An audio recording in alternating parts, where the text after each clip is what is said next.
Adobe's latest Creative Cloud subscription, and Stream Deck without the hardware. Sort of. This is MacVoices. MacVoices is supported by MacPaw, the makers of Clean My Mac, your ultimate solution for Mac control and care. Try Clean My Mac for 7 days free, then use the code MacVoices20 for 20% off at cleanmy.com/MacVoices. That's clnmy.com/MacVoices. So transitioning, this was a really good because we're talking about subscriptions and choices. Adobe has introduced a new Creative Cloud Pro monthly plan.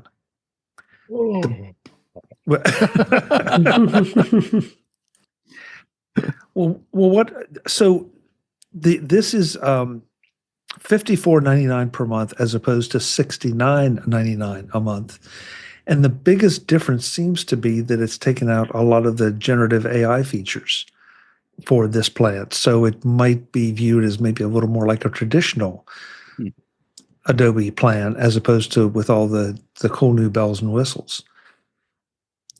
And I thought, okay, once again, this is for pros, but is that much of a significant difference? And if all the bells and whistles are that amazing, and if you need them or want them or use them, that doesn't seem to be much of a premium to pay for them over this. So what I thought I was going to see was a significantly discounted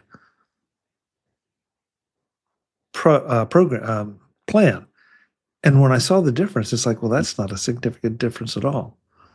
So I wish Jeff were here because he would have, I know, thoughts on that because that's part of his world. Mark, what do you think? Or, well, Dave, you jumped in, and then I'll get Mark. Okay. No, I'll just give you the enterprise angle of it all. Think about it. You depending on the company, you got people are going to have anywhere from 50 to 100 to could be thousands of subscriptions, and all depending on what they negotiate with Adobe as far as a fair rate for having that much of volume of licenses. Licenses in enterprise, they're expensive. I mean, if you want to be able to have the full Creative Cloud and get all those tools, it stays very restrictive to who can get one in the company. I mean, I can just know that it applies to most companies. They're not just going to give free handouts what this is. The pricing, you're talking about what, about $100, maybe $150 difference in price. That if in a corporate world, that could make a bit of a difference cost wise, savings with that if they don't need to get AI. But who isn't doing AI now? There's so many companies now are embracing AI and wanting to do it. So I guess maybe Adobe's trying to get folks to come in and think that they can use their products and not have to be working on AI. But, that's hard to say. Yeah, and Dave, I'm glad you took the enterprise view because I was looking at it from the individual user view. So right, the individual is different. I mean, it's gonna anybody who's like for you, Chuck. You're an individual. Your company's not going to give that to you, nor is mine because I'm not a designer, so I don't technically have it. Well, I might have it because I have to support it, but beyond that, you aren't going to give it out to a license if it isn't going to get used. And companies can easily monitor its usage. Especially on Macs, you're monitoring usage of applications and say, hey, you haven't used this in like 12 months. Do you really need this license? That kind of thing.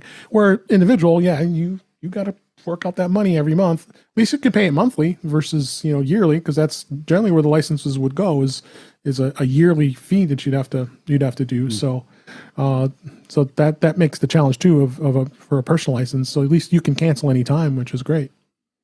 Yeah. Mark? Yeah, I thought this was very interesting. Even though I jokingly, at first I thought it was just boring. Okay, they come out with a new plan. But when I started to think about it, and then even today in context of Google I/O and some of their announcements, it seems to me that Adobe is positioning themselves, to protect themselves as well as to make more money and going into the future. And I think it's clever by sectioning off all their generative AI features. I think that stops them from devaluing them by giving them away for free. It protects them because who knows how widely they will be used. And if you look at some of the pricing plans of more professional features from OpenAI or Anthropic, which makes Claude or Google, some of the systems are very, very capable, but they're very, very, very expensive. So $15 a month, $150 a year, that's probably enough of a hurdle to stop people from just casually using it and then maybe getting addicted and eating, going to an all-you-can-eat buffet and just making a huge expense for Adobe. Again, I think going forward, we're in the opening stages of what are we going to see for automated tools. We have other stories that are potentially in the queue about advertising, and certainly Adobe with all their their still library and video tools. They want to be a player in this. So again, I think this is a way that they'll be able to section off and better discriminate and segment the different type of users. And avoid the problems that I've talked about here in the past of companies like Backblaze or Dropbox, that take on too many freeloaders, and then they can never convert them into paying appropriate level fees, and they don't want to take the reputational risk by bouncing them out. I mean, I think the last one we talked about that did that was that other storage company whose name shall remain nameless. So. Yeah, I thought there's a lot of subtlety and nuance here, and I know from past lives interacting with some of the people at Adobe that they are very smart, they're very thoughtful. As much as you may not like the fact that they make subscriptions impossible to cancel, they're smart technologists and they're smart business people. So I think this was a very interesting development in that regard. Brittany Smith has joined us, so I want to say hello. Britt, this is a very nice surprise. Good to have you. Hi. Yes. Is there a high addiction probability for software that I didn't know about, Mark? There may be. Yeah, there may be. Marty. You're muted. This chart and then the accompanying chart where you can get more details on it just totally confuses my situation. I'm just going to have to wait to find out what they bill me next. I am, and the idea of having all these other add-ons, it's like, and you can pay extra for AI and you can pay extra for this. I've already got my AI routes. So I don't know if I want to shift from that route into this route, that every time I want to use AI, I have to kind of figure out a way to go through that pathway. I get it. Our university has an annual subscription to the Adobe Suite for $79. I just have to be a faculty member there with an EDU, and I have to go through some of the paperwork to get it done. But it's been renewable for me for at least the last 4 or 5 years. In addition to that, there's an educator's discount for a monthly rate that brings it down to $39. So I have it on quite a few machines, so I'm using both because I can't get 2 licensed through the university. So I have that, and I'm just waiting for this to all sort out. Sometimes I'm on a machine that doesn't have it, and I attempt to sign up for it, and it says, wait a minute, you got to drop it from one of the other 2 machines that you have, which I'll do because it's just a matter of switching the account back and forth. I just don't know how this is going to play out for me in terms of using Adobe and Adobe products. I've used Audition since back in 2004, 2005, and that's what got me back into the suite. And now I use Premiere also for video editing. And it's because it's a familiar platform for me versus having to have it on multiple platforms with different kinds of ways of doing some of the common activities that you do in each one of them. I don't know. When I saw the article, I thought, oh crap, here comes an increase. But it's one of those, it's the devil that I pay for right now. Britt, Marty just said, how did you say it, Marty, that you're used to, that you're familiar with? Is that an addiction? It's certainly a lock-in. Yeah. Yeah. Do you have thoughts on this? Okay, so I didn't know that there was a different monthly option. The last time I looked at it, they were like, you can pay for a year. You cannot do any less than that. So that actually was news to me.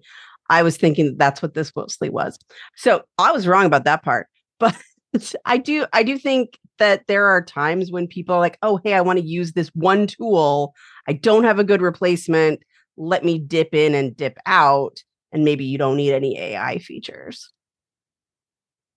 Okay. But I also haven't used Adobe since they went to subscription. And I've been using Pixelmator, and I just hope Apple will take good care of it. So far, so good. Barry in the chat room says, from a content creator point of view, the integration across the Adobe apps is a really compelling feature. I think that goes without saying, Barry, the same way that the integration for the Apple apps across that platform is compelling.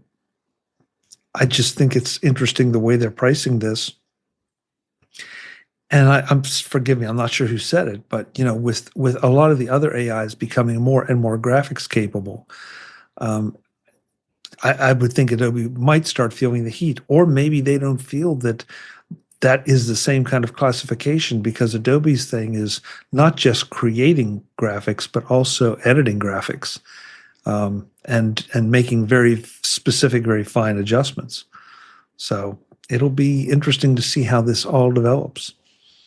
No question about it. Today's Mac Voices is supported by Clean My Mac, your ultimate solution for Mac control and care. Try Clean My Mac for 7 days free. Then use the code MacVoices20 for 20% off at cleanmy.com/MacVoices. Let's be honest, we've all been there. The spinning beach ball, the your disk is almost full warning, apps that take forever to launch. Clean My Mac solves that. With just a few clicks, it scans your entire system, junk files, old logs, forgotten downloads, even leftover fragments from apps you uninstalled months ago. And it doesn't just clean, it protects. Clean My Mac includes a malware removal tool and real-time performance monitoring, so your Mac stays safe, fast, and efficient. The newest edition is optimized for Apple Silicon, works seamlessly with macOS Sonoma, and is notarized by Apple, so it's safe, stable, and seriously effective. Whether you use your Mac for work, school, or creative projects, Clean My Mac helps you get more out of it without the clutter. I want you to try Clean My Mac right now and see what a difference it makes. Visit cleanmy.com/MacVoices. That's CLNMY.com/MacVoices, and try it for 7 days free. And if you like it, which I know you will, use the code MacVoices20 for 20% off at cleanmy.com/MacVoices. Thanks to Clean My Mac for supporting Mac Voices. This is another one that I'm a little baffled about. And Britt, I'm really glad you're here for this one. Because how many of us have Elgato's Stream Deck of one flavor or another? Yeah, that's kind of what I thought. Almost everybody. So they're saying that they're going to take their software and basically let you have a Stream Deck on screen. Okay, I can see this.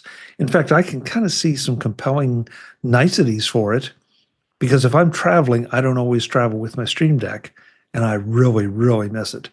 So it would be nice to have a virtual Stream Deck with the very same buttons that are on, the hardware. But does this start to invade shortcuts, Britt? Or because basically that's sort of No. no, you don't think so? No. I mean, this is what you use to launch your automation. It's not a replacement for it. I mean, maybe if you've got lots of very small automations, I don't.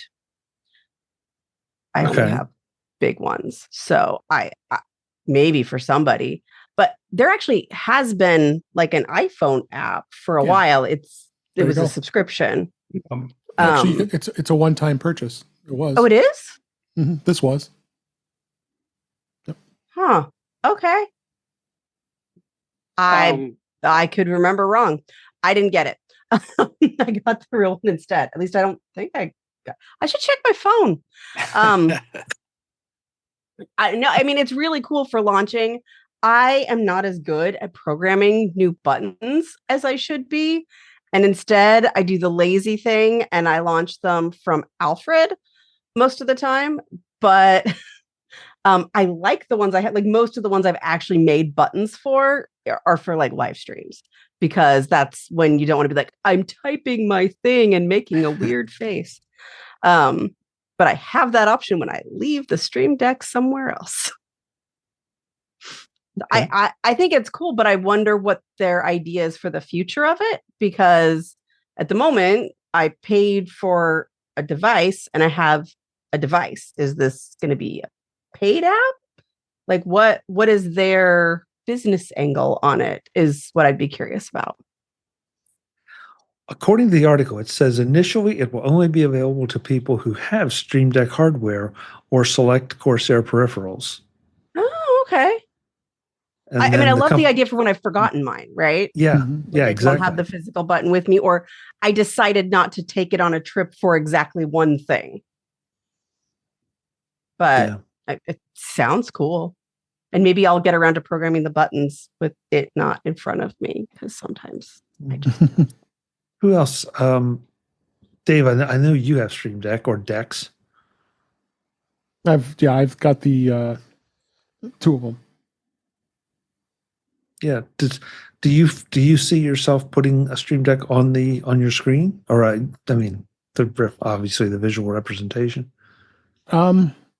This is something that's it's to be considered, because I got a Stream Deck to my right and Stream Deck to my left, so I've got the one with the knobs, and then that one is limited on the buttons. And then I have the 15 button Stream Deck that I have, and just work with both of them. And I got to get better at using it too. I mean, the software to program it is not as intuitive as it should be, but I could see doing this if it's on the screen and you can pin it so it's in a corner, especially if you have a big screen, like a 32 or 34-inch screen.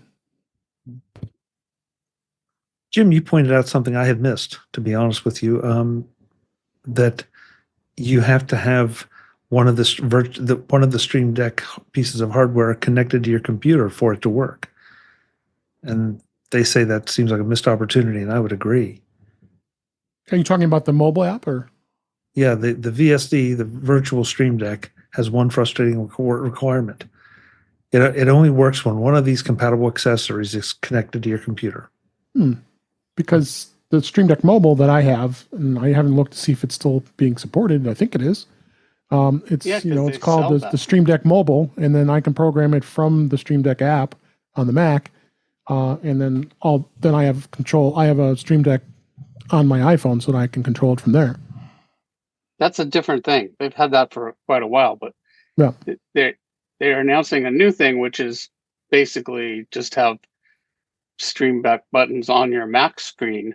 Yeah. So you don't need an extra device. And Chuck was saying, "Oh, that'd be cool when I was traveling," which I agree. Mm-hmm. But it says, nope, unless you bring a actual Stream Deck with you, then it's not going to work. Yeah, that seems strange. Brian? Well, I think that's their anti-piracy. But then, is it just to extend it? Like, why do I need it on my computer if I have it with me? Right, because I paid for the mobile version. That's I think it's like you could have more buttons. Like maybe, for example, I've got a second monitor. I could fill it full of 100 buttons, maybe. Or you could just run it from your monitor instead of looking down to push the buttons that you need to push.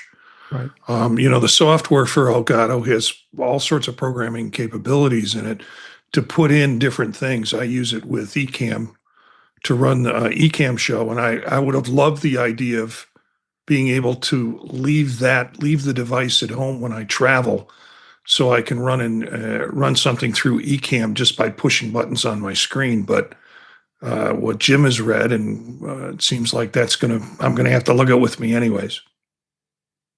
Yeah. Brian? Oh yeah, I was just reading the part of the article that talked about. I guess you can buy these modules for various price points, depending on how many keys that you can then drop into your own hardware. So it talks about different DIY projects, people who just want to tinker, maybe some other manufacturers, that type of thing. Looking at the prices. And I don't know what it compares to if you bought one. I guess it's already built out, but $50 for the 6 key, $130 for the 15 key, and $200 for the 32 key variant.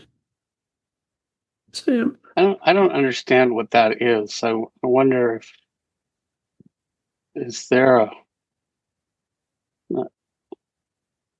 maybe this link will go to it, because what are these separate keys that you put in a package, or is it a cluster somehow? Good question. Not Look at their clear website. what that really is.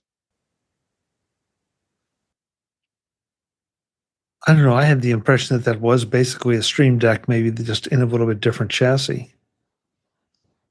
But maybe I misunderstood it too. But it talks about it can be built into hardware not made by Elgato. What? Well, again, it would just, it almost sounds like it would be more of a hardwired control surface that you would then, or software controlled, that could be integrated directly in with, a new product. It would be Elgato's hardware. It certainly makes it sound like it's some sort of hardware product, but it's almost like it doesn't have a case. Yeah, I just found a link. I went to their website directly, and it looks like they're advertising it where you can buy it. Still learning about what exactly it is, but that's not the link you posted, is it? Oh, maybe it is. I think so. The module. Yeah. So it looks like it's basically the same, except it doesn't have the little case.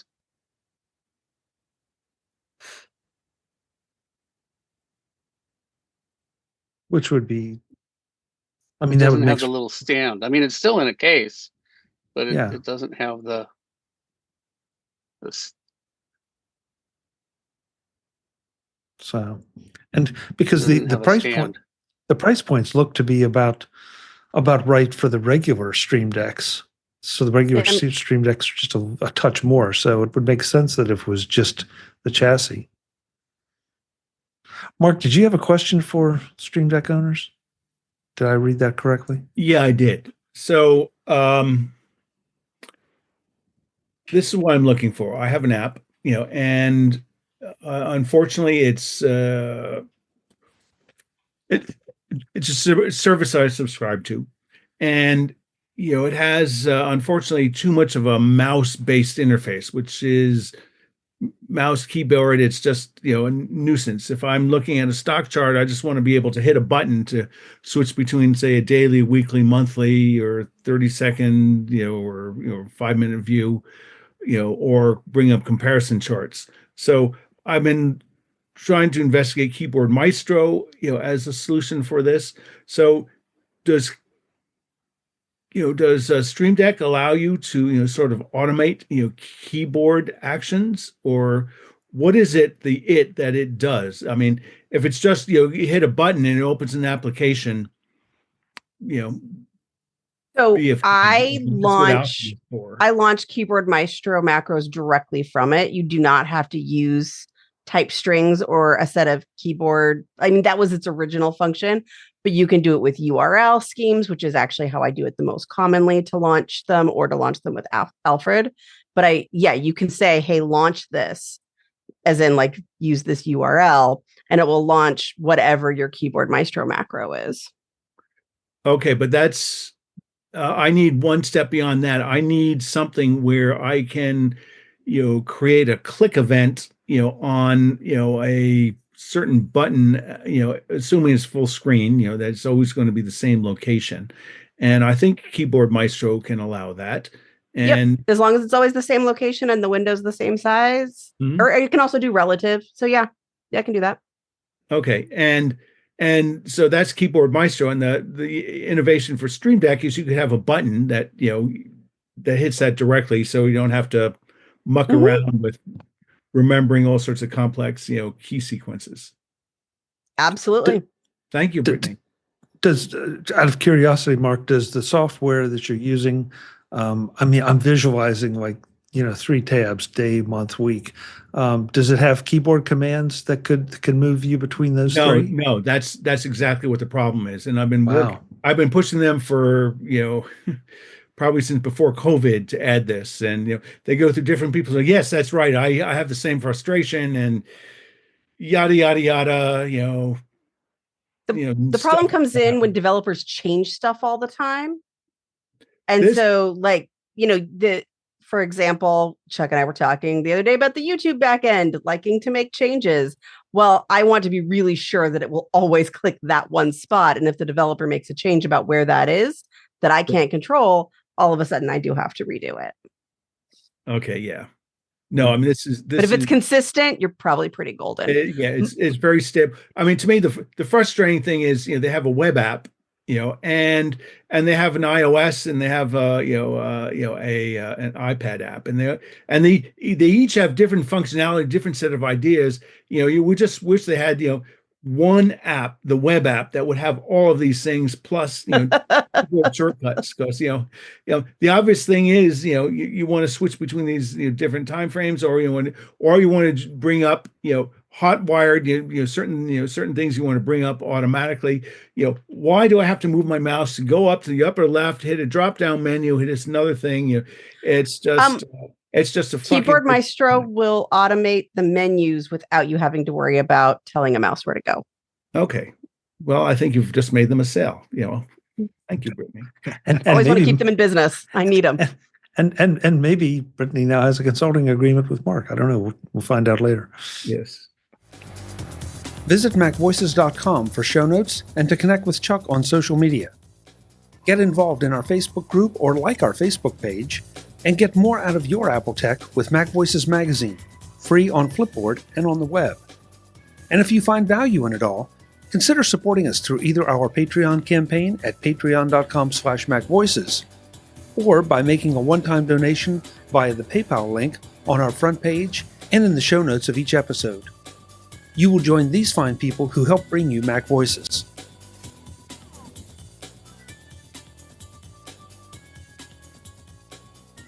Advertising handled by Backbeat Media at backbeatmedia.com.